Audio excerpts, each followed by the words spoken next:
नमस्कार, आप देख रहे हैं आज की खबर। मैं हूं आपके साथ नीलम। शुरुआत हेडलाइंस के साथ। मुख्यमंत्री योगी ने उत्तराखंड के सीएम त्रिवेंद्र रावत से की मुलाकात। 16 साल पुराने मुद्दे पर हुई चर्चा। सूर्य प्रताप और मोहसिन रजा ने किया दफ्तर का निरीक्षण। अधिकारियों के नहीं मिलने पर गेट पर लगवाया ताला। सपा नेता आजम खान ने तोहफे में मिली गायों को लौटाया। कहा, गौ रक्षकों से लगने लगा है डर। और मेरठ पुलिस ने किया शातिर बदमाश को गिरफ्तार। कैमरे में कैद हुई गिरफ्तारी की तस्वीरें। तो शुरुआत करते हैं आज की खबर की। यूपी के मुख्यमंत्री योगी आदित्यनाथ ने उत्तराखंड के मुख्यमंत्री त्रिवेंद्र रावत से 5 केडी आवास पर मुलाकात की। आपको बता दें, इस मुलाकात के दौरान दोनों ही मुख्यमंत्रियों ने यूपी और उत्तराखंड के बीच 16 साल पुराने विवाद को सुलझाने को लेकर चर्चा भी की। देखिए रिपोर्ट। उत्तर प्रदेश और उत्तराखंड में बीजेपी की सरकार को बने कुछ ही समय हुआ है, लेकिन दोनों राज्यों के मुख्यमंत्री 16 साल पुराने विवाद को सुलझाने के लिए आगे आ गए हैं। मुख्यमंत्री योगी आदित्यनाथ और सीएम त्रिवेंद्र रावत के बीच 5 केडी आवास पर लगभग 2 घंटे तक बैठक हुई। दोनों मुख्यमंत्रियों के बीच कई मुद्दों पर चर्चा हुई, जिसमें उत्तर प्रदेश के सिंचाई विभाग के कब्जे में 266 आवास, 2 गेस्ट हाउस, 36 सिंचाई की नहरें समेत लखनऊ जिला मुख्यालय और दिल्ली स्थित राज्य अतिथि गृह की परिसंपत्ति का बंटवारे पर बातचीत हुई। हालांकि अभी इस पर सहमति नहीं बनी है, लेकिन बंटवारे के बाद उत्तराखंड को 4200 करोड़ रुपए की संपत्ति मिल सकती है। जग जाहिर है कि उत्तराखंड की पिछली कई सरकारों ने भी इस मामले में समाधान की दिशा में कदम बढ़ाए थे, लेकिन इस पर कोई भी बातचीत नहीं हो पाई थी। Bureau report, Punjab Kesari TV. मुख्यमंत्री योगी आदित्यनाथ के प्रदेश की कमान संभालते ही उनके मंत्री भी पहले ही दिन से एक्शन में दिख रहे हैं। ऐसा ही कुछ नजारा सोमवार को देखने को मिला, जब लखनऊ के कृषि भवन और शिया वक्फ बोर्ड में मंत्रियों के औचक निरीक्षण के दौरान कर्मचारी दफ्तर से नदारद मिले। देखिए रिपोर्ट। मुख्यमंत्री योगी आदित्यनाथ की सख्ती के बाद भी कर्मचारी सुधरने का नाम नहीं ले रहे हैं। ऐसा ही कुछ सोमवार को देखने को मिला, जब कृषि मंत्री सूर्य प्रताप शाही कृषि निदेशालय का औचक निरीक्षण करने पहुंच गए। इस दौरान 25 से 30% कर्मचारी गायब रहे। इसके बाद मंत्री ने नाराजगी जताते हुए निदेशालय के सभी गेटों पर ताला बंद करवा दिया। साथ ही उन्होंने अफसरों का 1 दिन का वेतन काटने का भी निर्देश जारी किया।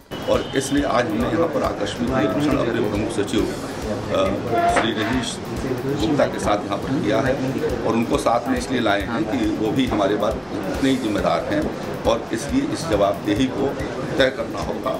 और जो लोग आज अनुपस्थित हैं, अधिकारी स्तर पर हैं, उनका 1 दिन का वेतन काटेंगे जो बिना सूचना के अनुपस्थित हैं, बिना छुट्टी के, बिना अवकाश लिए हैं। और साथ साथ उनको एक चेतावनी दी जाएगी, और जो कर्मचारी यहाँ पर अनुपस्थित हैं उनका 1 दिन का वेतन काटा जाएगा। योगी सरकार के कैबिनेट मंत्री मोहसिन रजा ने शिया वक्फ बोर्ड के ऑफिस का औचक निरीक्षण किया।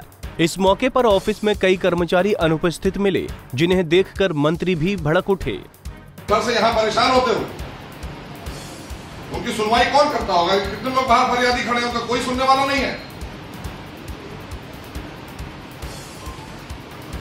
रोज अखबार में पढ़ रहे हैं न्यूज़ें, कभी यहाँ चोरी, कभी वहां चोरी, कभी यहाँ एफआईआर, कभी वहां एफआईआर।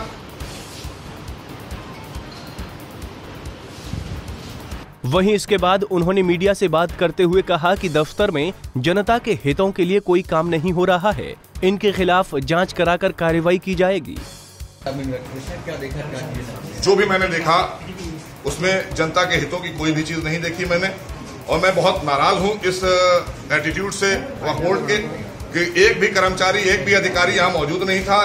जनता की फरियाद सुनने वाला कोई नहीं था। ये जनता की सरकार है, जनहित की सरकार है, जनता की सुनी जाएगी। और यहाँ की जो शिकायतें, जो अनियमितताएं मैंने पाई हैं, उसको मैं मुख्यमंत्री जी को अवगत कराऊंगा, और अवगत कराने के बाद ये तय मान लीजिए कि कार्रवाई मैं करूंगा। क्योंकि कार्रवाई मैं इसलिए मैं करूंगा क्योंकि कार्रवाई जनहित में होना है, क्योंकि यहाँ पर ये लोग जनता के हितों के लिए नहीं, अपने स्वार्थ के लिए बोर्ड भंग करने। जग जाहिर है कि सूबे की कमान संभालते ही योगी आदित्यनाथ ने पदाधिकारियों को किसी तरह के आलस से बचने की हिदायत दी थी, लेकिन इन सब के बावजूद कर्मचारी सीएम के आदेशों की धज्जियां उड़ाने में लगे हुए हैं। लखनऊ से अनिल सैनी की रिपोर्ट। वहीं सपा नेता आजम खान ने गोवर्धन पीठ के शंकराचार्य से तोहफे में मिली गायों को वापस कर दिया है। आजम खान ने कहा कि कोई भी गौरक्षक मुझे बदनाम करने के लिए मेरी हत्या कर सकता है। सपा नेता आजम खान अक्सर खबरों की सुर्खियों में बने रहते हैं। जिन आजम खान के तबेले से चोरी हुई भैंसों को खोजना पुलिस के लिए सिरदर्द बन गया था, अब वही आजम खान गाय पालने से डर रहे हैं। आजम खान ने गोवर्धन पीठ के शंकराचार्य स्वामी अधोक्षजानंद महाराज से उपहार में मिली गाय लौटा दी। उन्होंने कहा कि अलवर में गाय पालने के लिए ले जा रहे मुस्लिमों पर गौरक्षकों ने हमला कर दिया और पिटाई से पहलू खान की मौत हो गई। उन्हें बदनाम करने के लिए कोई भी गौरक्षक गाय की हत्या कर सकता है। आजम ने साथ ही आरएसएस प्रमुख मोहन भागवत द्वारा गौ हत्या पर कानून बनाए जाने पर पलटवार करते हुए कहा कि उन्हें बहुत देर बाद ख्याल आया। केंद्र में उनकी 3 साल से सरकार है। आपको बता दें कि शंकराचार्य स्वामी अधोक्षजानंद महाराज ने अक्टूबर 2015 में आजम खान को काले रंग की गाय गिफ्ट की थी। तभी से ये गाय और उसका बछड़ा आजम खान के तबेले में ही पल रहे थे। मेरठ पुलिस ने लूट और हत्या के कई मामलों में फरार चल रहे शातिर बदमाशों को गिरफ्तार कर लिया है, लेकिन इस दौरान मेरठ पुलिस ने बदमाशों को पकड़ने के लिए कई मिन्नतें भी की।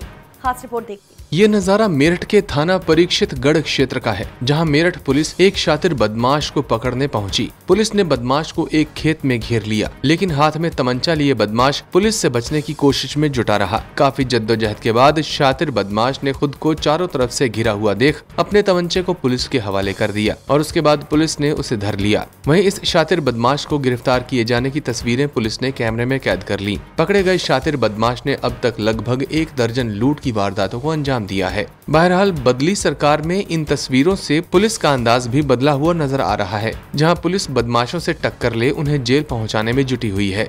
मेरठ से आदिल रहमान, पंजाब केसरी टीवी। तो आज की खबर में फिलहाल इतना ही, लेकिन अपडेट के लिए आप देखते रहिए पंजाब केसरी टीवी। बाकी खबरों के लिए लॉग इन कीजिए up.punjabkesri.in पर और लाइक कीजिए हमारा Facebook page Punjab Kesari UP.